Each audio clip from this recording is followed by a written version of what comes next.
Assalamualaikum warahmatullahi wabarakatuh. Masih bersama Bukan Channel Horor. Apa kabar semua?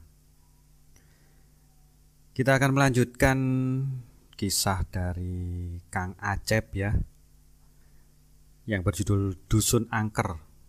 Kali ini kita akan membacakan bagian yang kelima. Disahkan pada cerita sebelumnya tentang para pencari yang menemukan sarungnya Sulman yang tergantung di sebuah pohon.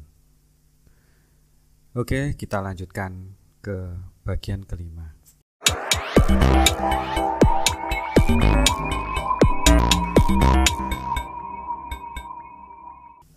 Ia kemudian melanjutkan membaca tulisan tersebut. Kemungkinan bagi saya untuk pulang sangatlah kecil. Mereka tidak pernah membiarkan saya kabur. Jika saya berusaha kabur, mereka selalu bisa menangkap saya dan membawa saya kembali ke dusun angker mereka. Bagi kalian yang membaca tulisan ini, tolonglah saya. Saya sudah putus asa.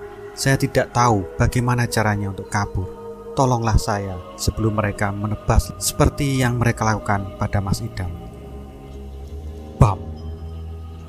Bagaikan tersambar petir di saat tiada hujan. Semua orang tersentak kaget saat tulisan tersebut menyebut nama salah satu orang yang mereka jadikan target pencarian. Oh Tuhan, ini benar-benar masalah besar. Arkim mengeluh frustasi. Bos kita telah tiada, Yud. Kita sepertinya akan kehilangan pekerjaan. Lanjutnya. Apalah daya, Kim, saat itu rupanya menjadi hari terakhir kita bertemu dengannya. Pantas saja dia mengatakan hal-hal aneh, seolah dia akan pergi selamanya. Tukas Cayut seraya menunduk. Saya turut berduka cita Mas Arkim, Mas Cayut. Saya juga tidak menyangka akan menjadi begini. Rupanya saat itu juga menjadi pertemuan terakhir saya dengannya. Ternyata rasa penasaran justru membawanya pada kematiannya. Ucap Pak Tohar seraya menatap ke arah tulisan di sarung itu. Saya merasa kok ada yang aneh dengan tulisan itu loh. Kok bisa ya Sulman atau siapapun yang menulis sepanjang ini? Padahal kan logikanya orang yang sedang dalam bahaya, jangankan menulis panjang, menulis pendek saja belum tentu bisa. Biasanya orang yang sedang dalam bahaya itu cukup menulis singkat namun dapat dipahami. Dan oh iya, kayaknya ini bukan tulisan Sulman, kata Arhan yang lantas disambut tatapan bingung semua orang. Arhan benar, ini bukan tulisan Sulman. Ini terlalu rapi. Tulisan Sulman itu seperti ceker ayam. Beneran loh Pak. Pak Tohar belum pernah lihat kan tulisannya Sulman? Timpal Dani mendukung argumen Arhan. Pak Tohar tampak termangu. Iya juga ya. Kenapa saya tidak berpikir ke situ? Tugasnya seraya menepuk kening. Tapi meskipun itu bukan tulisan teman kalian, bisa saja itu tulisan yang lain yang turut menjadi korban penculikan warga dusun ini. Bisa saja ini tulisan Bu Lasri. Tapi ini bukan tulisan Bu Lasri. Saya hafal betul tulisan Bu Lasri. Tulisannya rapi, tapi sangat berbeda dengan tulisan ini, kata Arkim mendadak menarik kata-katanya. Apa mungkin ini tulisan gadis itu? Gumam Pak Tohar bingung. Masalahnya adalah kita tidak tahu apakah gadis itu benar-benar hilang di sini. Lagi pula sepanjang kita lewati jalur tengah hutan ini, kita tidak menemukan jejak mobil hardtop atau mobil off-road. Kebanyakan justru jejak truk, tukas Dani yang turut kebingungan. Ini sangat membingungkan. Lantas, apa kita lanjutkan saja percariannya? Tanya Arhan. Kita tidak akan mundur barang selangkah karena Sulman masih di sana. Dia pasti sedang menunggu bantuan. Tugas Pak Tohar seraya mengambil sarung tersebut, kemudian menyimpannya di tas gendongnya.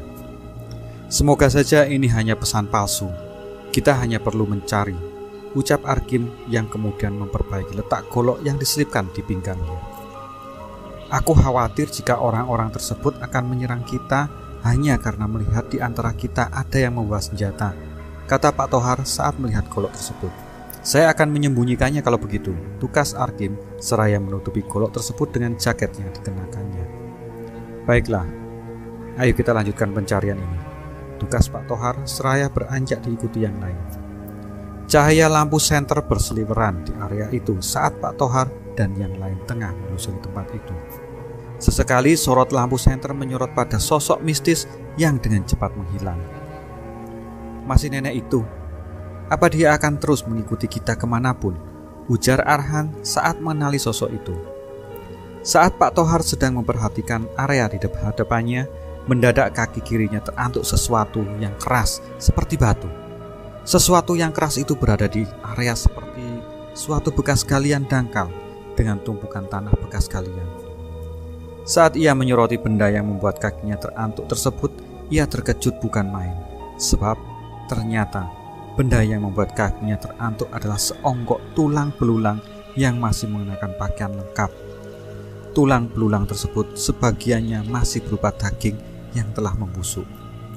Mayat! Peki Arhan saat melihat tulang belulang tersebut. Kok tidak bau ya?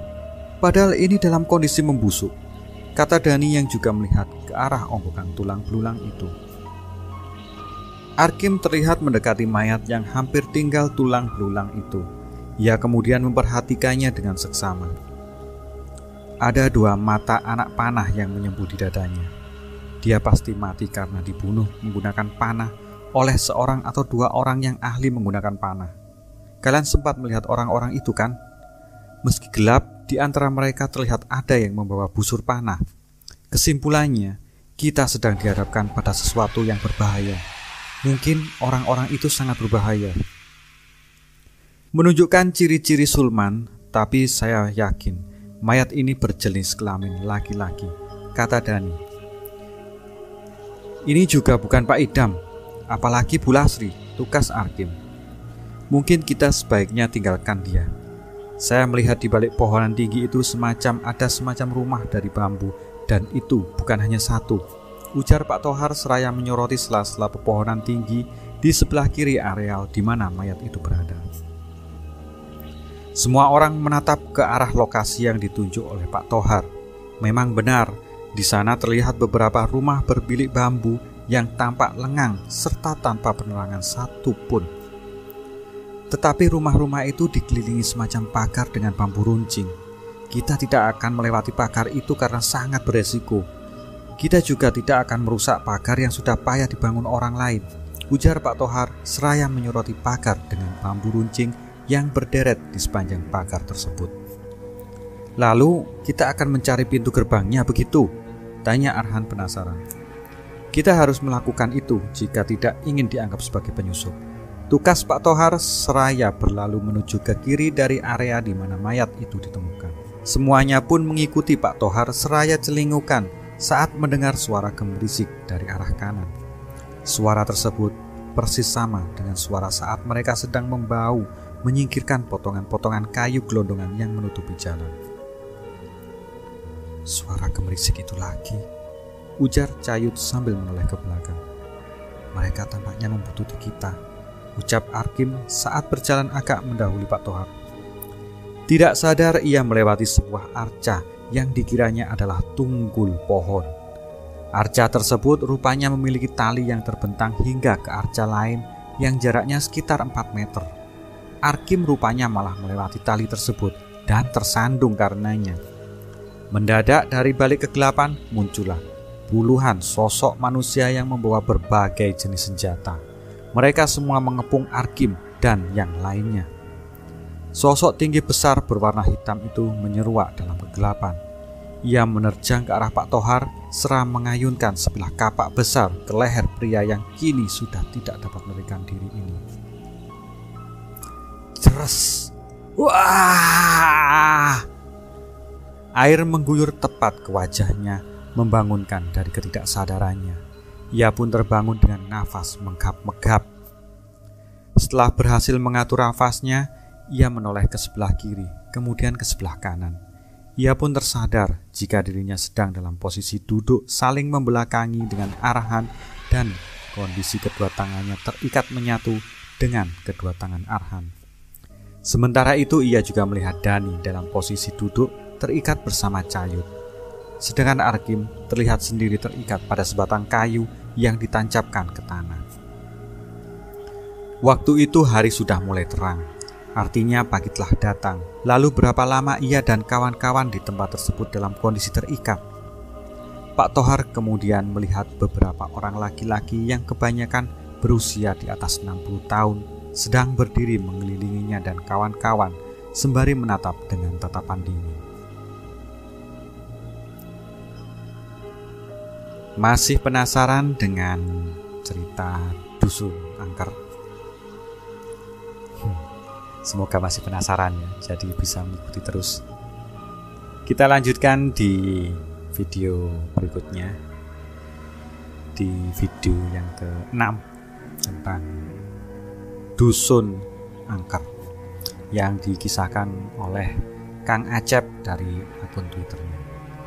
Terima kasih, ini tadi episode yang ke-5. Semoga menghibur dan menjadi teman Anda.